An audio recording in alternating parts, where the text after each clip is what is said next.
Welcome to How to Retire on Time, a show that answers your questions about all things retirement, including income, taxes, Social Security, healthcare, and more. This show is an extension of the book, How to Retire on Time, which you can grab today on Amazon or by going to www.howtoretireontime.com. My name is Mike Decker. I'm the author of the book, How to Retire on Time, but I'm also a licensed financial advisor, insurance agent, and tax professional, which means when it comes to financial topics, we can pretty much talk about it all. Now, that said, please remember this is just a show. Everything you hear should be considered informational, as in not financial advice. If you want personalized financial advice, then request your wealth analysis from my team today by going to www.yourwealthanalysis.com.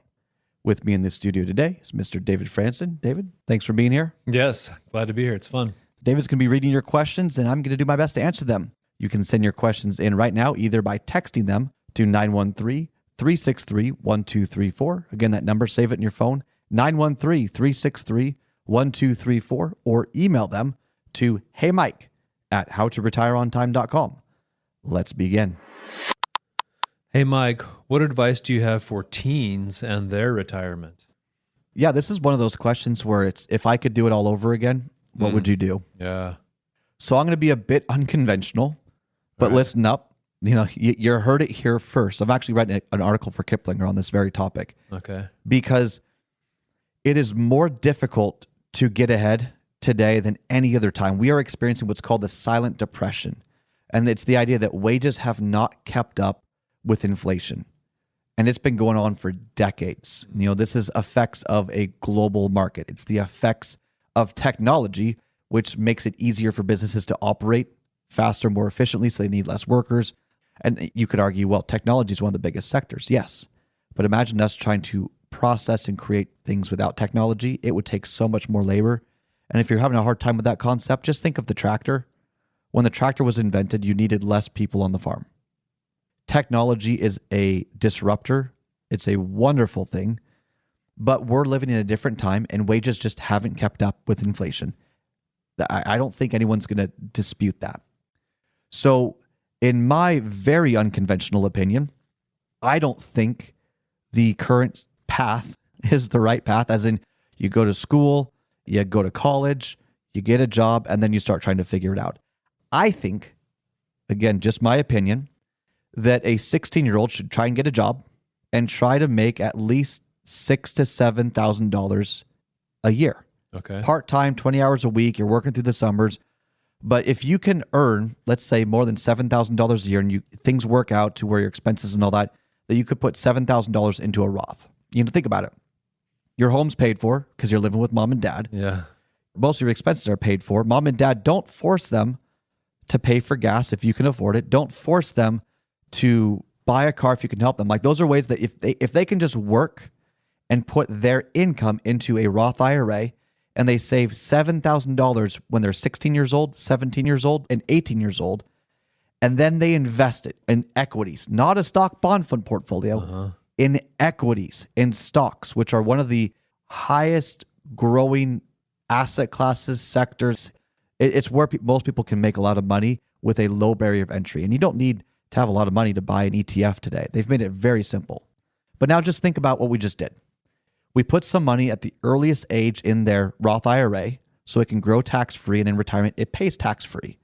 So if we assume the growth until age 60 and we're adjusting for inflation, it'd be around 8.7%. Okay. That's just based on, the 80s, 90s, 2000s, all the way to today, accounting for inflation. That would be the growth for current value, or the money today. They would have saved around $800,000 for their retirement. So when you think about how stressful it is to try and save for retirement, how just to make ends meet, what if you could basically take a large chunk of their retirement, which they can't touch until they're 59 and a half anyway, locked it away in there and bought a bunch of equities, a bunch of stocks. Now what you've done is a couple of things. One, you've made sure they got a job, because you got to go in the workforce one way or the other. And so they've gained some experience, built their resume. You've checked off a large portion of their retirement. Think of how less stressful you would be financially if you knew that a large portion of your retirement was taken care of. And then, again, just my unconventional opinion here, and then you would send them to a better job to where they're exploring their options. You go to school when you want to develop a specific skill that will eventually turn into a career. Okay. So for me personally, I thought I wanted to be a doctor until I realized, and this was at University of Washington, I was kind of playing with one of their simulations with a scalpel, cutting fake skin. Oh, freaked me out. Could not handle it. So that quickly changed. And then I was going to become an attorney. And then I realized that reading contracts and I love reading contracts, but if I did that day in and day out, it wasn't my thing. I happened, because of internships and trying different jobs, I happened to stumble into finance. Never in a million years would I have thought I would have enjoyed a career in finance, but I love logic and I love problem solving. And financial planning is basically that. Completely changed my life, would not have known. So experimenting with different jobs, 6 months here, a year there, but you do that till you're, 20, 21 years old. And while you're doing this, hopefully you can get an associate's degree as well. So you knock out the first 2 years of college at a community college free, right? Yeah. Or really cheap. Yeah. Then you can go back to school, whether it's at a university or it's at a technical school. Maybe it's a code school. Maybe it's a plumbing school, whatever it might be. But now you understand the skill you want to develop to create a career out of it.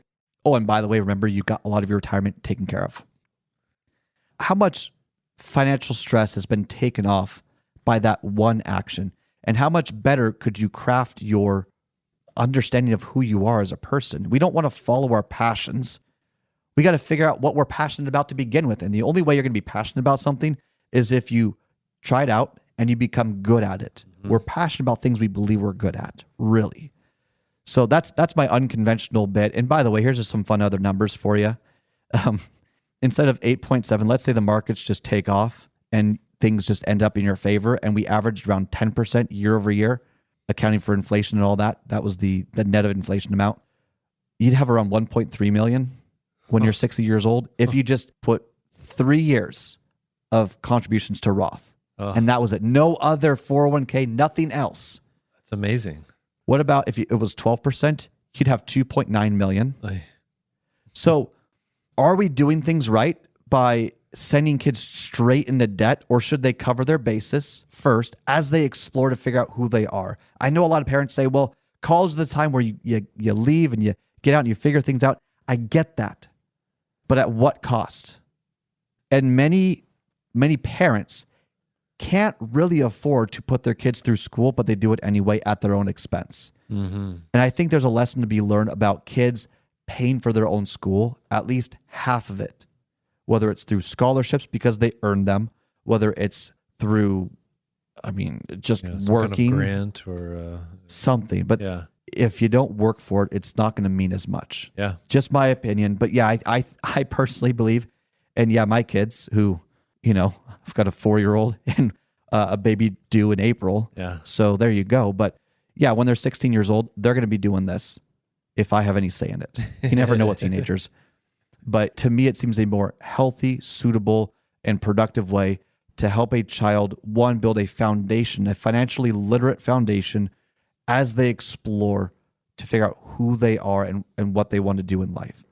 You're listening to How to Retire on Time. That's all the time we've got for the show today. If you enjoyed the show, consider subscribing to it wherever you get your podcasts. Just search for How to Retire on Time. Discover if your portfolio is built to weather flat market cycles, or if you're missing tax minimization opportunities that you may not even know exist. Explore strategies that may be able to help you lower your overall risk while potentially increasing your overall growth and lifestyle flexibility. This is not your ordinary financial analysis. Learn more about your wealth analysis and what it could do for you, regardless of your age, asset, or target retirement date. Go to www.yourwealthanalysis.com today to learn more and get started.